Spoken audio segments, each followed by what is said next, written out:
Hello and welcome to the Business Standard Morning Show. I'm Nazia Iqbal. It's the 1st of November 2023 and here are the questions we will be answering today. Is Narayana Murthy's 70-hour work week a fair ask? Why is Delhi joking?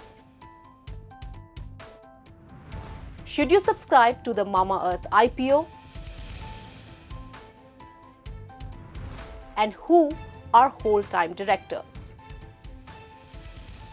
Narayana Murthy recently joined the list of global tech leaders like Elon Musk and Jack Ma who want workers to commit long working hours. Murthy wants young Indians to work 70 hours a week to catch up with the better performing countries. His suggestion has ignited a debate. While some agree with Murthy, others don't. Infosys chairman's suggestion also stood in sharp contrast to India's labour laws, which have proposed to cap weekly working hours at 48, and also against the call for 4-day-a-week work. So is Murthy's 70-hour work week a fair ask? Kasturi Akhil finds out.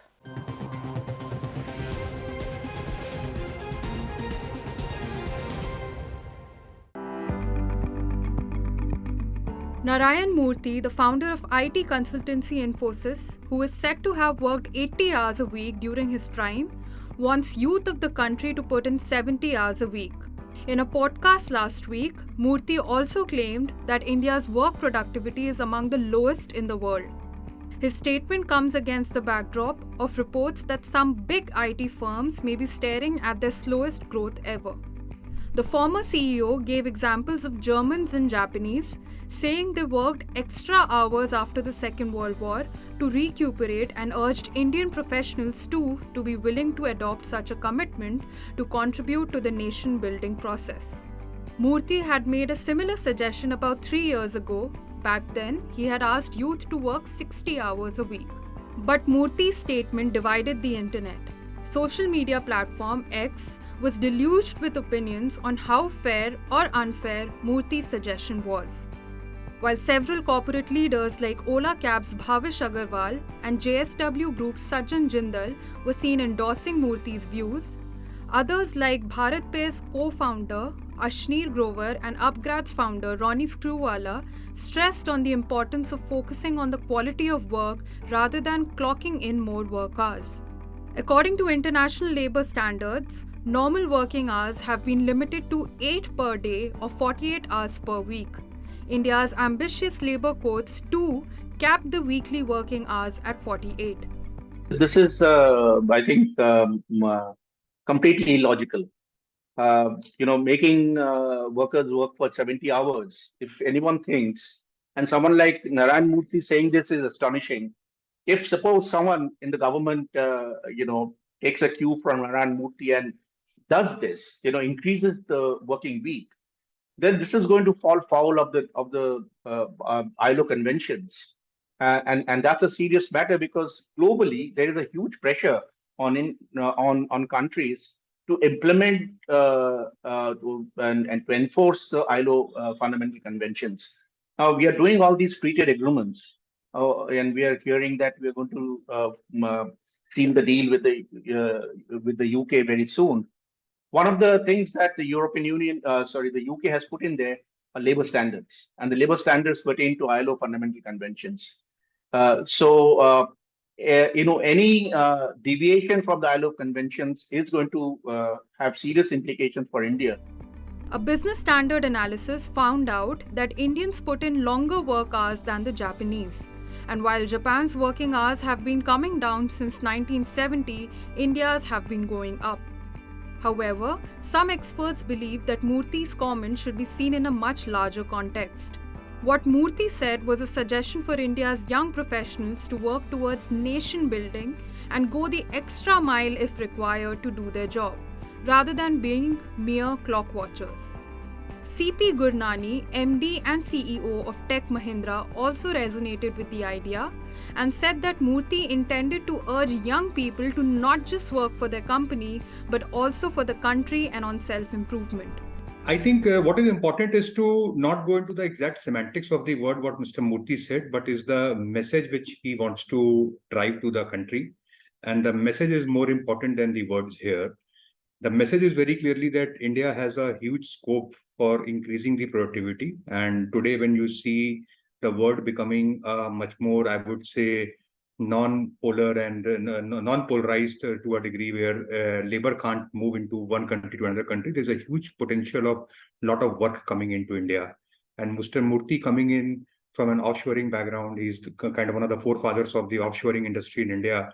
He sees that it is a huge opportunity which is in front of the India. And today, if you see, one of the big problems which we are finding in the country is the income inequality. And if you actually see the root cause of income inequality, you will realize that the productivity is a big problem area. And I think that is what he's trying to highlight in the message. As far as ensuring higher productivity is concerned, a glimpse of data compiled by Our World in Data shows that longer working hours do not necessarily translate into higher labor productivity. For the latest available data, one can see that India and China have one of the lowest labor productivity, which is GDP per hour of work, despite having one of the highest working hours out of the top 5 largest economies in the world. Narayana Murthy was right in pointing out that India needs to improve its work productivity, but increasing the number of working hours is not the rational solution to do so.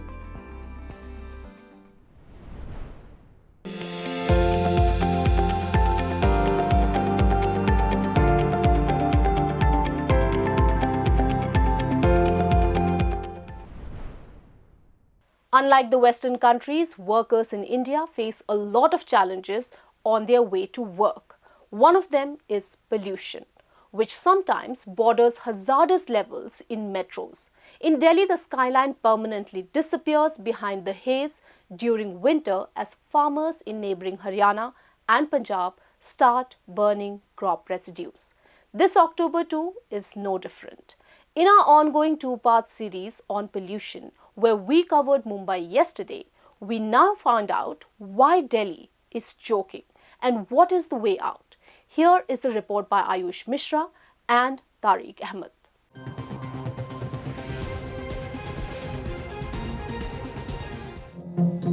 तो pollution level कोई अच्छा नहीं है. जैसे जैसे winters add हो रही है उतना ही पोल्यूशन इंक्रीज हो रहा है. थोड़े दिन में ऑड इवन शुरू हो जाएगा. ये तो जब तक पराली या ये सब चीजें नहीं रुकेंगी तब तक ये चलता रहेगा. Air quality in the national capital region deteriorated in October compared to the past 2 years. Over the last 4 days, the air quality index or AQI was close to 400 in most of the places in Delhi. According to the Central Pollution Control Board data, Delhi's AQI averaged 210 between 1st October and 29th October, categorized as poor. In October 2022, the average AQI was 198, and in October 2021, Delhi had the best air with an average AQI of 166. Stubble burning, which is the major culprit behind Delhi's poor air quality, saw a notable decrease this year.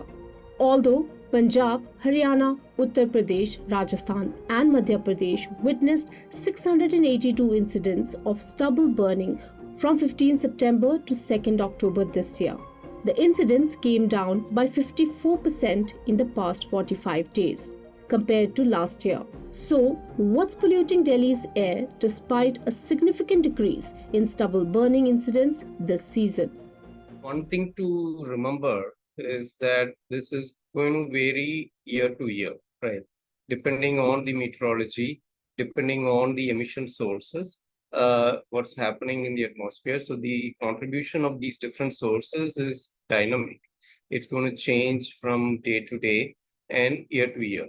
So obviously with the stubble burning being low, obviously one would have expected a slightly lower concentration, but then you have the impact of weather, the meteorology playing in, and maybe the other emission sources, and may perhaps also transport from other regions. Delhi's air quality is mainly affected by PM 2.5 and PM 10 pollutants.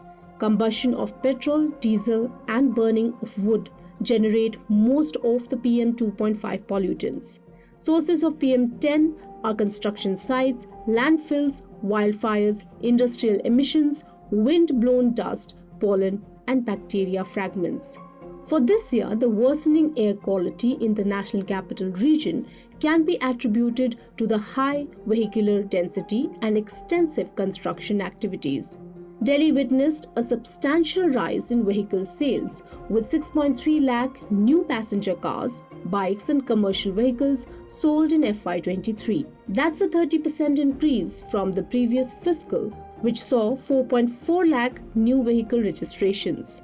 The region also witnessed an increase in construction activities for several ongoing projects. The Delhi-Mumbai Expressway, Noida International Airport, Delhi-Meerut RRTS, Dwarka Expressway and Pragati Maidan redevelopment being some. The climate also plays a determining role in air quality levels. Delhi's air quality in October 2021 and the same period in 2022 were relatively good, since it received 122 rain in both the years. In October 2020, it only rained once when the average AQI was 257. Likewise, in October this year, it only rained once, which recorded just 5.4 In Delhi, like during winters, the temperature falls down. So then you have this inversion layer.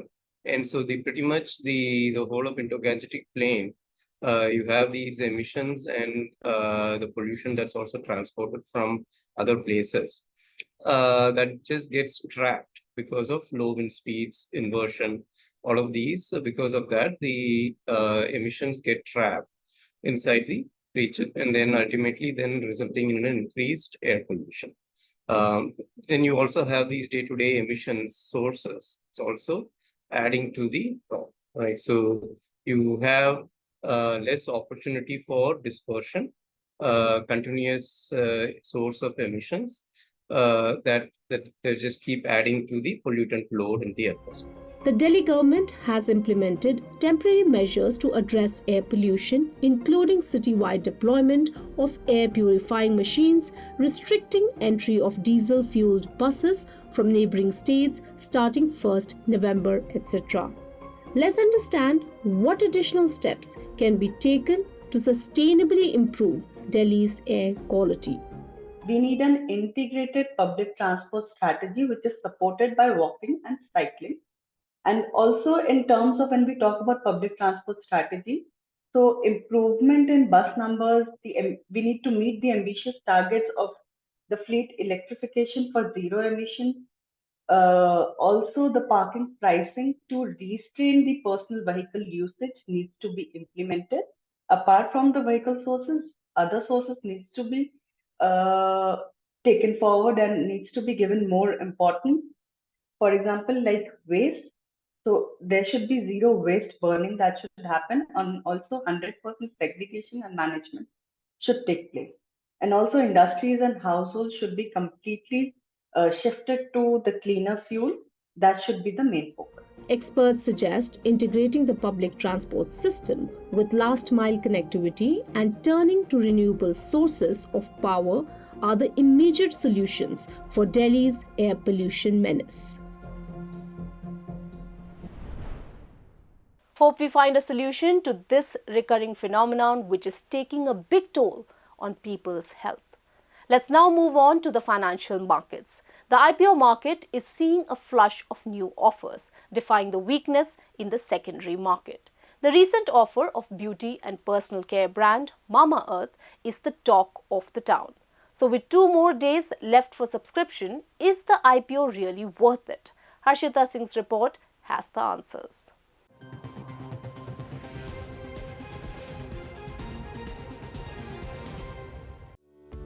The primary markets have remained hot in recent months with a slew of new IPOs. The latest offering on Dalal Street is from beauty and personal care e-retailer Honasa Consumer, which owns popular brands like Mamaearth, Derma Co, Dr. Sits and Be Blunt among others. The company aims to raise 365 crore rupees from the fresh issue while existing investors are selling 41 million shares in the offer for sale.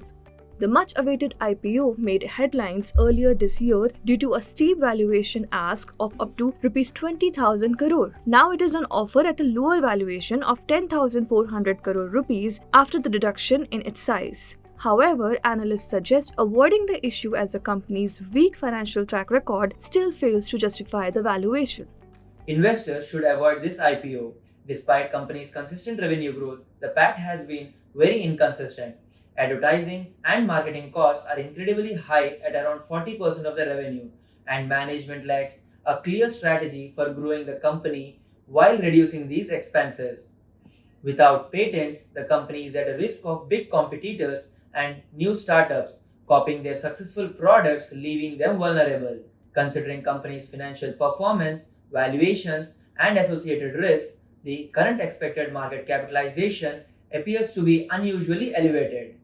On the financial front, the revenue has been firm, rising from 460 crore rupees in FY21 to 1,493 crore rupees in FY23. However, from a profit of nearly 16 crore rupees in FY22, it posted a 143 crore rupees loss in FY23 due to writing off its acquired entity Mamaearth. In the June quarter of the current fiscal, it was again in the black with 26 crore rupees profit, but analysts suggest waiting for this trend to sustain.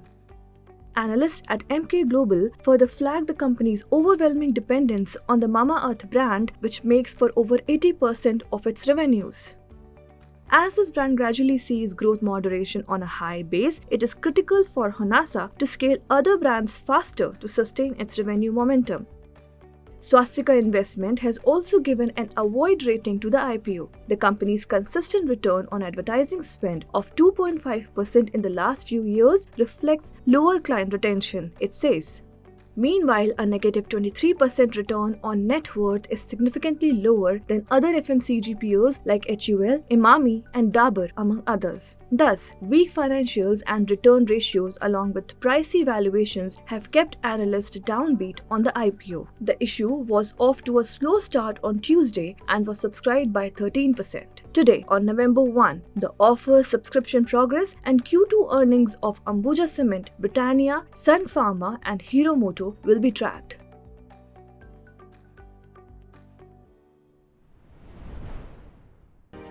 He's making plans for an early retirement. Business Standard. Moving on, the Reserve Bank of India has directed private sector banks and wholly owned subsidiaries of foreign banks to have at least 2 whole-time directors in addition to the MD and CEO. But who are these whole-time directors? We explain it for you.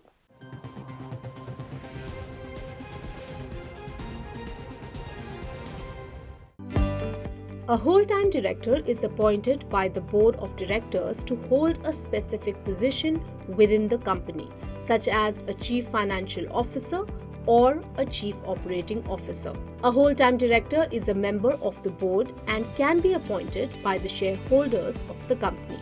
He may be appointed for up to a period of 5 years. At any given time, a whole-time director can be removed by the board with or without cause by a majority. He or she has a fixed term of office which is specified in the company's bylaws and can also be reappointed for additional terms. A whole-time director has the authority and power to make decisions and even take actions on behalf of the company in the specific area of responsibility assigned by the board of directors. He can take decisions within the specific area of responsibility assigned by the board but may not have overall responsibility for the company's performance. A whole-time director is accountable to the board for the performance in the specific area of responsibility assigned to him or her. The role typically includes oversight and governance in the company. A whole-time director may or may not be a shareholder of the company, but he is not required to hold shares in the company to be appointed. A company can have a maximum of 15 directors. No company shall appoint a person as a whole-time director who is a fraudulent borrower or has been adjudged as an insolvent, has at any time been sentenced of an offence by a court and sentenced for a time exceeding 6 months, is under 21 years old or is beyond 70 years old, or has suspended payments to their creditors.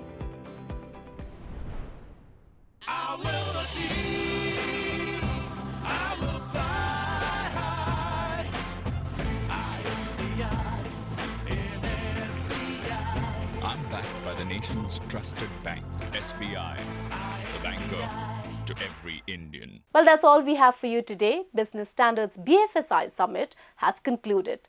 Catch all the action in and around this big event on our website www.business-standard.com or read it on your Business Standard copy. Thank you for tuning in. See you tomorrow.